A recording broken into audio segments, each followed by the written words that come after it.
In 30 days, a king lost everything. A centuries-old monarchy collapsed, and the consequences are still shaping the world today. January 1979. Iran is burning. But this didn't begin then. A nation's soul, long compressed by the weight of a throne, has finally reached its breaking point. The world watches in silence as one of its oldest monarchies begins its final, violent descent into the flames. 47 years later, the United States and Iran still have no diplomatic relations. Every headline today traces back to this moment. To understand the chaos of the present, you must understand the explosion of the past. You have to understand the 30 days when a dying king finally lost his throne. The seeds of the explosion were sown 15 years earlier, in the summer of 1963. The 15 Khordad uprising. A rising cleric named Ruhollah Khomeini delivered a blistering sermon. He called the Shah a wretched man. Khomeini was arrested. Protests were crushed with shoot-to-kill orders. The Shah won the battle, but he created a martyr. In 1964, Khomeini was sent into exile. For 15 years he would wait in the shadows of Iraq and France. By 1971, the Shah believed he was invincible. He hosted the most expensive party in human history at Persepolis. While half the nation lived in poverty, world leaders toasted with Dom Perignon and roast peacock. Khomeini, watching from exile, called it the Devil's Feast. The optics were a gift to the revolution. It was the peak of the Pahlavi delusion. The king had become a stranger to his own people. By 1977, the West was blind. Carter famously toasted Iran as an island of stability in a troubled sea. Washington saw a reliable ally, a buffer against the Soviets. They didn't see the pressure cooker reaching critical mass. The explosion began in early 1978. A state-run newspaper published a smear piece on Khomeini. It backfired. Protests spread to Tabriz, Shiraz, and Isfahan. Every 40 days, a new cycle of mourning and rage was born. In late 1978, the revolution found its most potent weapon: the oil workers of Abadan. The refinery, then the largest in the world, went on strike. Output plunged from 6 million barrels to nearly zero. The regime was bankrupted. The second oil shock hit the global market, sending prices into a frenzy.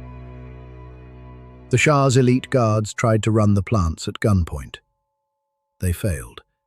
The heart of the economy had stopped. The Cinema Rex fire in Abadan killed hundreds. The blame, fairly or not, fell squarely on the Shah's secret police. It was the point of no return. Even the secular middle class joined the demand for the Shah's abdication. By 1978, the Shah has tried everything and succeeded at nothing. The multi-party system was a memory. SAVAK was everywhere. But the fear that had sustained the throne for decades had finally evaporated. The Shah has tried everything, and nothing is working. He is trapped. The silence of the 1960s is now a deafening roar. On September 8, 1978, a Friday, tens of thousands gather in Jaleh Square in Tehran. The Shah has declared martial law that morning. The crowd remains unaware. The tension is a physical weight. Soldiers open fire on the crowd. In the aftermath, the square is silent, save for the sound of shoes abandoned on the pavement. Iranians call it Black Friday. It was the day the monarchy's legitimacy died in the eyes of the world. There is something almost no one around him knows. He is dying. and his illness is a secret that paralyzes his judgment when the nation needs it most. Since 1974, the Shah had been treated in secret for a rare blood cancer. His doctors are sworn to silence. His closest advisors are not told. He is deciding the fate of a nation while his own body fails him. The vacillation between repression and concession was not just politics. It was the fatigue of a dying man. In Washington, the Carter administration is split. A schizophrenic policy begins to take hold in the White House.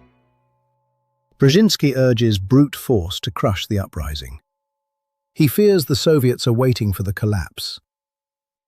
Secretary Vance urges concession and reform. The Shah, looking for a clear signal, sees only flickering confusion. Secret cables reach Khomeini in France. The US begins thinking the unthinkable, an Iran without its king. Khomeini sends back assurances. Fear not for the oil. A dangerous gamble for regional stability begins. On January 16, 1979, the Shah boards a plane. He tells the public he is leaving for a rest. He carries a small box of Iranian soil, a detail that is as small as it is devastating, a king without a home. As the wheels leave the runway, the Pahlavi dynasty vanishes. The island of stability has finally sunk. 15 days later, Ruhollah Khomeini returns from 15 years of exile. He steps into a crowd of millions. He steps into a nation transformed. 5 million people line the 20-mile route. A journalist asks, "What do you feel returning to Iran?" Khomeini looks at the camera. He says, "Nothing. Nothing." The answer is slow, carrying a maximum weight that chills those who truly understand it.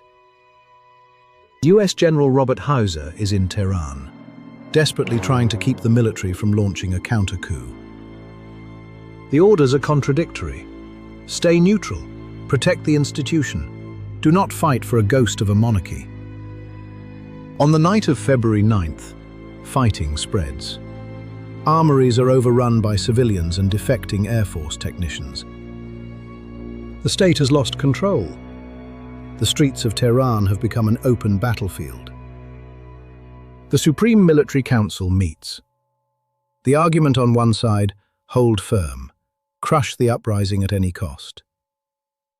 On the other, stand down, save what can be saved. The institution must survive the fall of the man. On the morning of February 11th, the military announces its decision. The armed forces declare themselves neutral. The statement is read flatly. But with those words, the Shah's Iran ends. A centuries-old monarchy vanishes.